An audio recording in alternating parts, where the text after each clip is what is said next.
ರಿಲೀಸ್ಗೂ ಮುನ್ನವೇ ಟಾಕ್ಸಿಕ್ 1,000 ಕೋಟಿ ರೂಪಾಯಿ ಬಿಸ್ನೆಸ್, ರಾಕಿಂಗ್ ಸ್ಟಾರ್ ಯಶ್ ಹೊಸ ದಾಖಲೆ ಬರೆಯುವ ಹಾದಿಯಲ್ಲಿ. ಕನ್ನಡ ಚಿತ್ರರಂಗದ ಬಹು ನಿರೀಕ್ಷಿತ ಸಿನಿಮಾ ಟಾಕ್ಸಿಕ್ ಬಿಡುಗಡೆಗೂ ಮುನ್ನವೇ ಭಾರೀ ಪ್ರೀ ರಿಲೀಸ್ ಬಿಸ್ನೆಸ್ ಮೂಲಕ ಸದ್ದು ಮಾಡುತ್ತಿದೆ. KGF ಚಾಪ್ಟರ್ 2 ನಂತರ ರಾಕಿಂಗ್ ಸ್ಟಾರ್ ಯಶ್ ಅಭಿನಯದ ಈ ಚಿತ್ರ ಪ್ಯಾನ್ ಇಂಡಿಯಾ ಮಟ್ಟವನ್ನು ದಾಟಿ ಗ್ಲೋಬಲ್ ಮಾರುಕಟ್ಟೆಯತ್ತ ಮುಖ ಮಾಡಿರುವುದು ಟ್ರೇಡ್ ವಲಯದಲ್ಲಿ ಭಾರೀ ಚರ್ಚೆಗೆ ಕಾರಣವಾಗಿದೆ. ಈಗಾಗಲೇ ನಡೆದಿರುವ ಡೀಲ್ಗಳು, ಟ್ರೇಡ್ ಎಕ್ಸ್ಪರ್ಟ್ಗಳ ಅಂದಾಜು ಪ್ರಕಾರ ಟಾಕ್ಸಿಕ್ ಚಿತ್ರದ ವಿತರಣೆ ಮತ್ತು ಹಕ್ಕುಗಳ ಮಾತುಕತೆ ಜೋರಾಗಿ ನಡೆಯುತ್ತಿದ್ದು, ಕೆಲವು ಪ್ರಮುಖ ಡೀಲ್ಗಳು ಫೈನಲ್ ಹಂತ ತಲುಪಿವೆ.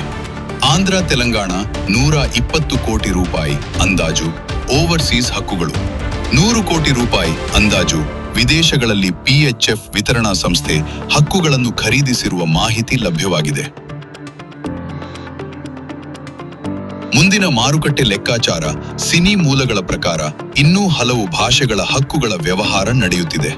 ತಮಿಳುನಾಡು 100 ಕೋಟಿ ರೂಪಾಯಿ ಅಂದಾಜು, ಕೇರಳ 50 ರಿಂದ 80 ಕೋಟಿ ರೂಪಾಯಿ ಅಂದಾಜು, ಹಿಂದಿ ಮಾರುಕಟ್ಟೆ 300 ರಿಂದ 350 ಕೋಟಿ ರೂಪಾಯಿ ಅಂದಾಜು, OTT ಪ್ಲಸ್ ಟಿವಿ ಹಕ್ಕುಗಳು 300 ಕೋಟಿ ರೂಪಾಯಿ ಅಂದಾಜು. ಒಟ್ಟಾರೆ ಸಿನಿಮಾ ಬಿಡುಗಡೆಗೂ ಮುನ್ನವೇ ಸುಮಾರು 1,020 ಕೋಟಿ ರೂಪಾಯಿ ಬಿಸ್ನೆಸ್ ಮಾಡುವ ಸಾಧ್ಯತೆ ಇದೆ ಎಂದು ಟ್ರೇಡ್ ವಲಯ ಲೆಕ್ಕ ಹಾಕುತ್ತಿದೆ. ಕರ್ನಾಟಕ ಮಾರುಕಟ್ಟೆ ಎಷ್ಟು? ಕರ್ನಾಟಕದಲ್ಲಿ ಚಿತ್ರವನ್ನು ನಿರ್ಮಾಪಕರದೇ ವಿತರಣಾ ಸಂಸ್ಥೆ ಬಿಡುಗಡೆ ಮಾಡುವ ಸಾಧ್ಯತೆ ಇದೆ. ಸ್ಥಳೀಯ ಮಾರುಕಟ್ಟೆಯಲ್ಲಿ ಮಾತ್ರ ಸುಮಾರು 300 ಕೋಟಿ ರೂಪಾಯಿ ಕಲೆಕ್ಷನ್ ಮಾಡುವ ಸಾಧ್ಯತೆ ಇದೆ ಎಂಬ ಮಾತುಗಳು ಕೇಳಿಬರುತ್ತಿವೆ.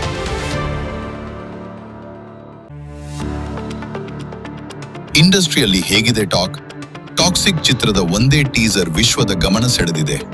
ಯಶ್ ಅವರ ಸ್ಟಾರ್ ವ್ಯಾಲ್ಯೂ, ಗ್ಲೋಬಲ್ ರೀಚ್ ಮತ್ತು ಪ್ರಚಾರ ತಂತ್ರಗಳು ಚಿತ್ರದ ಮೇಲಿನ ನಿರೀಕ್ಷೆಗಳನ್ನು ಗಗನಕ್ಕೇರಿಸಿವೆ. ಚಿತ್ರರಂಗದ ವಲಯದಲ್ಲಿ ರಿಲೀಸ್ಗೂ ಮುನ್ನವೇ ಫುಲ್ ಸೇಫ್ ಪ್ರಾಜೆಕ್ಟ್ ಎನ್ನುವ ಮಾತುಗಳು ಕೇಳಿಬರುತ್ತಿವೆ.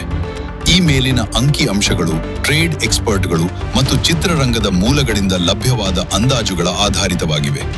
ಚಿತ್ರತಂಡದಿಂದ ಅಧಿಕೃತ ಘೋಷಣೆ ಇನ್ನೂ ಹೊರಬಂದಿಲ್ಲ. AR ನ್ಯೂಸ್, ಸಿನಿ, ರಾಜಕೀಯ, ಸಾಮಾಜಿಕ ವಿಶೇಷ ವರದಿಗಳಿಗೆ ನಮ್ಮನ್ನು ಫಾಲೋ ಮಾಡಿ. ಇದು AR news channel, action and reaction. ಇದು ವದಂತಿಯಲ್ಲ, ವಾಸ್ತವ.